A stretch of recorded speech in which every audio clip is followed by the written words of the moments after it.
Welcome back to the Newbie Railroad, or as the first episode of this series of videos said, Newbie builds a railroad. And maybe I've noticed that we've got a few people who are new to who have started watching this recently, and maybe didn't go back and watch it from the beginning. So what this is I'm a complete model railroad newbie, and I'm building my first layout in my garage, and I'm taking you along for the journey. And those of you who are also new to the hobby may be going to be able to learn from my mistakes, and I'll be doing a few unboxings along the way, and you might see something that you might want to pick up. Those of you who are experienced, and I've gotten suggestions from a number of you in the comments, I'm not sure, I guess for you guys it's like cheering for somebody, you know, you're watching me and you're yelling at the screen, no, don't do that, you fool. or hey, yay, he managed to figure that out, you know. So hopefully that's entertaining, if nothing else. So, but that's what this is. So this is a series, and you may or may not have noticed my insulated coffee cup. I'm an avid coffee drinker. Today I'm having Starbucks Guatemala Antigua, which they don't always have in stock, but I like it. I grind my own beans, and maybe I'll have to do a show on my coffee habits sometime. But that's unrelated. That's really kind of unrelated to the model railroad. So that's as an introduction. Let's just go ahead and get started and move into something a little more model airplane. Yeah, you may have also noticed I've got model airplanes. I do that hobby too, but I've with the weather the way it is, I'm not going out flying this weekend. We've got, I don't know if you can see through the windows, but we've got quite a bit of snow. So, which is unusual for here. We usually get it maybe once a year. Anyway, let's get back to let's go do some railroad stuff.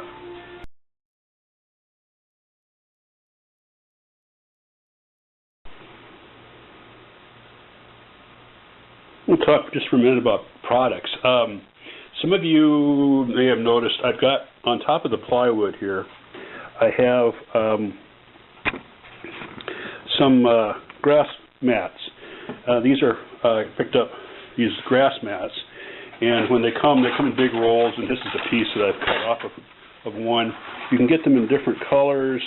I got kind of a fall color theme, and you can apply a matte glue to the back and affix them to your flat surface. Now the advantage of that is that it gives you instantly a solid, if you're a beginner and you don't want to take a lot of time, it gives you an instant working surface to work from. And then you can come in and apply something, obviously like I've done over here. I've got some trees and hills and shrubs, but some of the shrubs you can buy products like this, which are olive green. This is olive green bushes, it says on the label, from Woodland Scenics, and they're in little chunks. Am I in front of the camera? Yeah, they're in little chunks, and so basically what you can do then is glue them down. So I went ahead and bought a couple different glue products. I probably didn't need these because I think, well, I'll explain why in a minute. But I started with, the good old white glue from the hardware store that I picked up, big bottle. Very handy. And then I've got this, which is Scenic Accents glue, and this comes in a little jar, and it's got like a little brush on the applicator, and this is for mounting figures and things like that to keep them from moving around on the table. But it doesn't say what's in here exactly, but I think what this sure feels like is this feels like it's a mixture of white glue and water. So I think I could probably make my own. And when this bottle gets empty, maybe I'll do that. And then I picked up another product, which is sort of the same thing. It's called spray tack. And the advantage of this, you can turn. There's a knob up here on the handle. You can turn it on and off. And the advantage of this is it'll spray a mixture of, again, probably white glue and water. And so that way you can, if you lay something down, like for example, let's just turn this down here. Okay, there. I'm going to take a couple of bushes here. So I can use the white glue or I can use the accent glue, and I can either put down a little patch of glue on the table, or I could dip these in some glue, but let's just put down a little patch of glue. So I'm going to just take the accents glue and put down a little patch, and then I'm just going to stick the bush to that patch, and then if I want to, I can come in here with this and give it a little spray, and that'll help hold the top down. And then let that dry, and when that dries, that little white patch you see there, it's all going to dry clear because it's, you know, white glue. And that way now, you know, you've got a cheap or fast or quick way to have some interesting scenery. So there's a grass mat with some bushes, you know, so it isn't just flat. And I'll try static grass someday, but I haven't gotten around to it yet. So I just wanted to give you a quick suggestion or look at what I was doing to make the bushes. And I've added quite a few bushes to the, or you can see the snow outside there. Quite a few bushes to these rocks. I'm going to move. I think I'll move the bison out more to where they're more visible. And I put a few bushes over there, but from a distance, the bushes look a little bit like the bison. And so I'm going to move the bison away.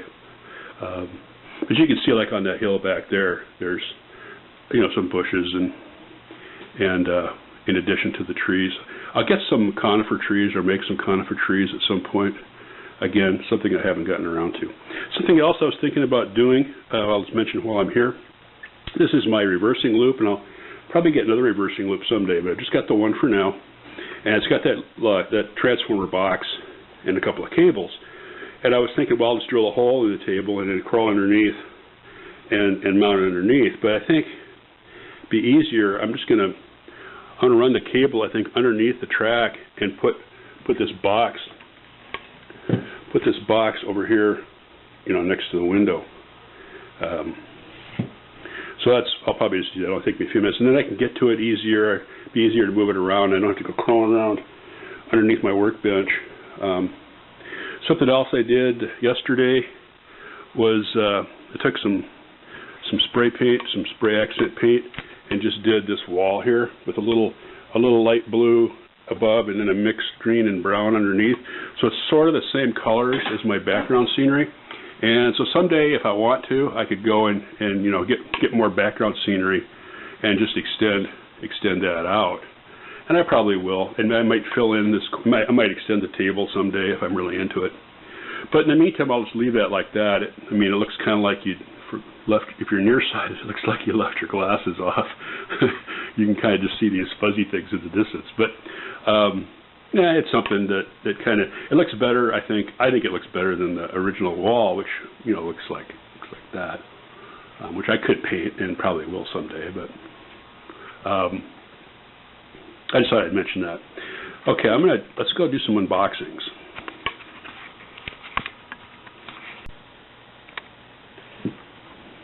Let's start with the unboxing. This is probably the smallest unboxing I'll ever do. I'll show you why in a minute. This is a product I picked up. This is going to be a little wagon. It's going to go next to my grain elevator, and it's from a GHQ Roadmaster series. It says on the back. There's basically just, it says that it's. I don't know if you can read that or not. Probably not. Every model from GHQ is a unique, accurate 187 scale model, and there's basically an ad for their company and their address, which is in Minnesota, Sherwood, Minnesota, with a phone number and a GHQ model's website. I think I probably got this from Model Train stuff, but I don't remember. I got it from a retailer, not from the manufacturer. So let's go ahead and open this up. It peels off the back, and there's a instruction book. Let's start with that. And it's just one page, and it says bin wagon, HO scale. Read everything before beginning. Clean all the parts, removing part lines and flash. Use hobby knives and jeweler's files. Ooh. Test to fit all parts. CA super glue and epoxies work well on pewter models. So I'm going to be using the CA glue probably. I have CA glue from my model airplane hobby. I've got foam safe CA glue, actually, which I use quite a bit. So basically there's like 5 steps. It has like a little diagram of what the bin should look like, and it's got like a side view and a bottom view.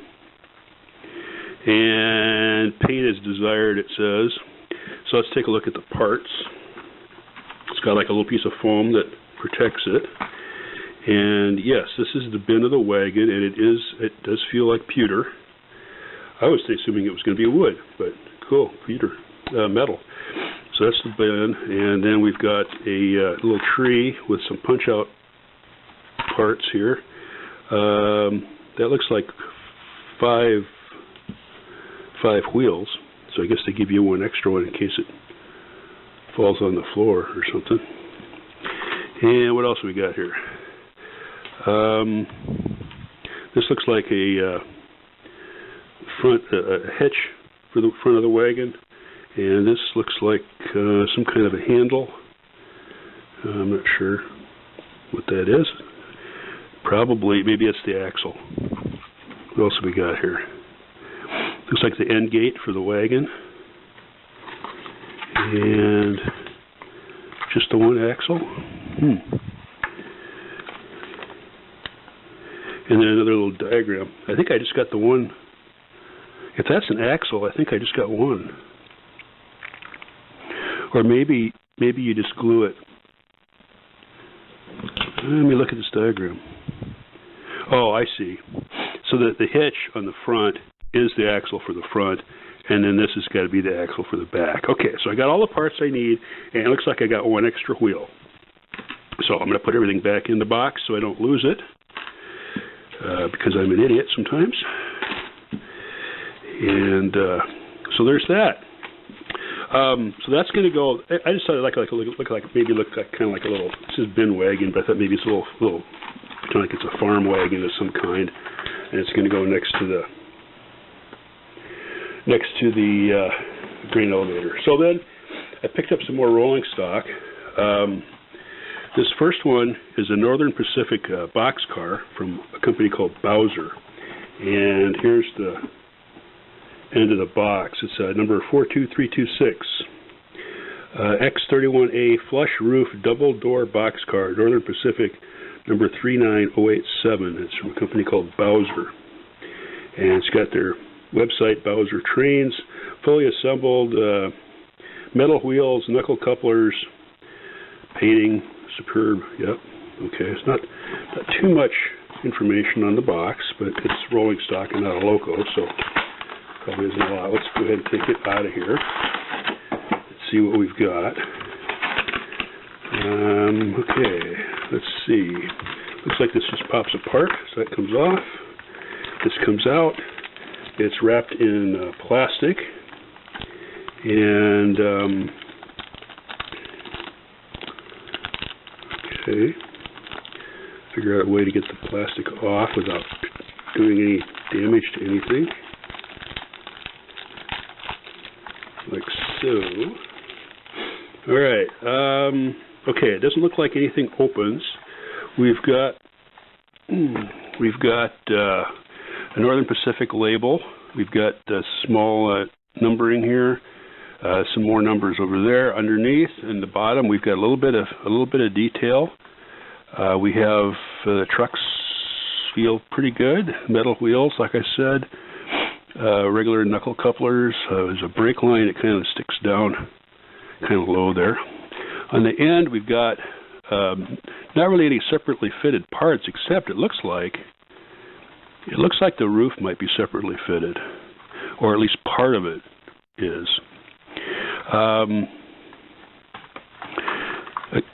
There's a ladder and a hatch that are drawn on the back, and then everything's part of this. So this is a relatively inexpensive model, I would think.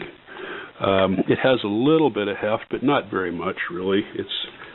It's probably not the cheapest model that you'd ever find, but I wouldn't pay a ton of money for that.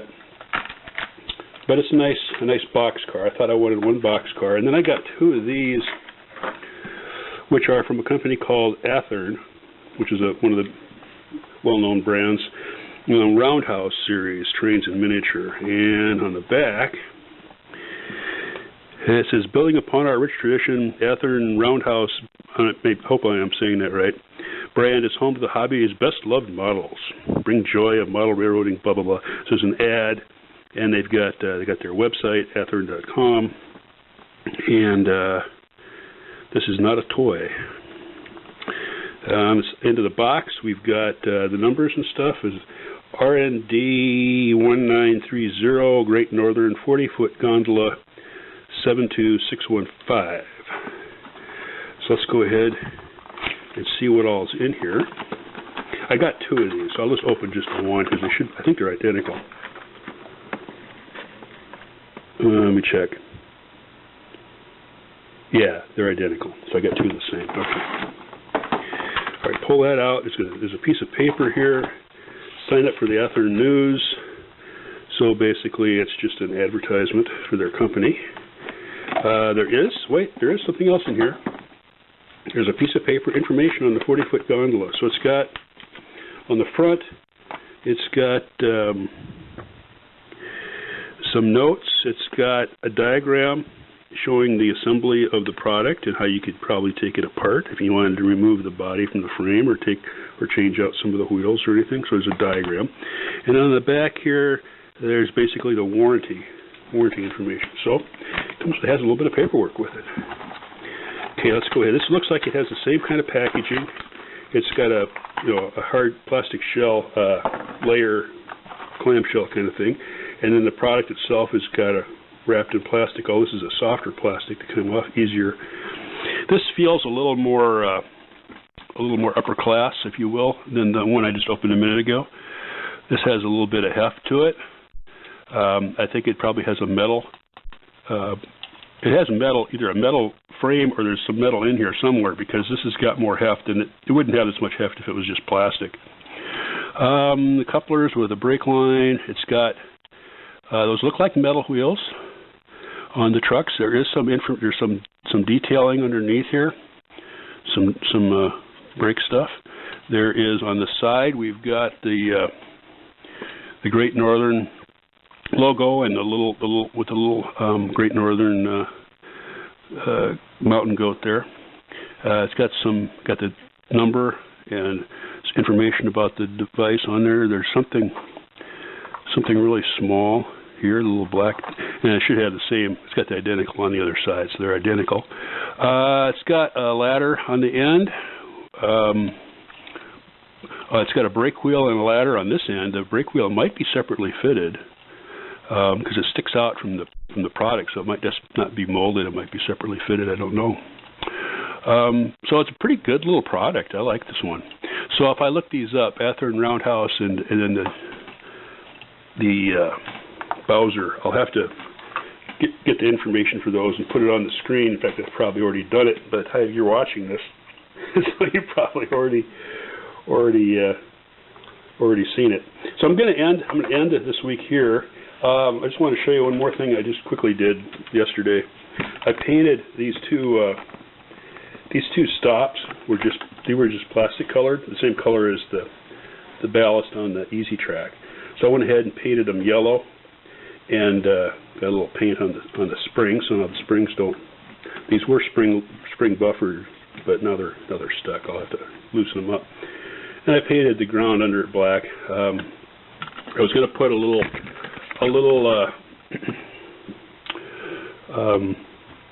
gravel path to the outhouses there, and I painted a couple of yellow lights. One there, and there's one. Can't see it over here. There's one right there. Those lights, and put those next to the depot. So I'm making progress a little bit. Sure, I just do a few. I don't spend a lot of time out here. I work out here for a little bit, and then I go do something else and come back out the next day or something. So, all right, that's it for this week. Happy railroading, and that's all from the Newbie Railroad.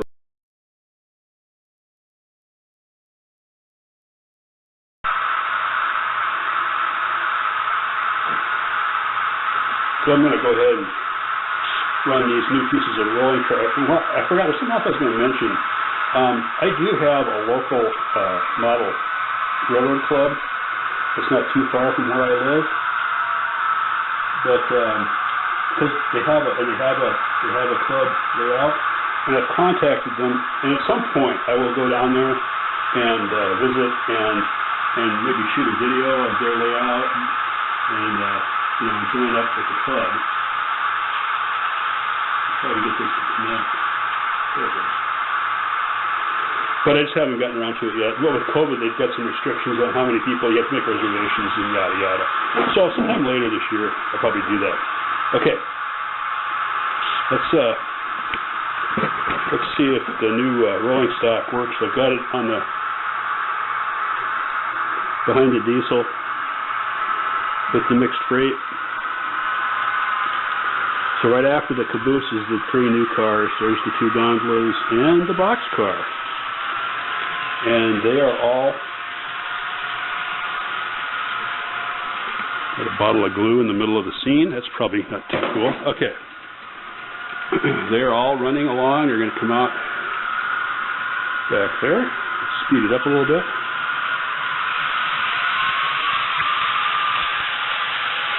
And whoop.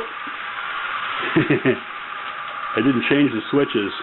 So this is something I've seen people complain about. I mentioned this before. The DC. I'll go ahead and shut down. The DCC switches, when you first power up the track, they default to diverge. So what happened was, I was coming along here and I had changed this one, so this one diverged onto this line, and now it's headed for the depot, and this one here diverged onto this line. So that's why it ended. I was going to go ahead and run out on the outside, but I didn't. But anyway, it's not a big deal as long as you remember that that's how it powers up, which obviously I didn't do this time. It's fine to have them. It doesn't bother me at all. It's just that you have to remember. It's like, oh, why is the train going that way? Oh yeah, that's right. Okay. Anyway, that's it for this time.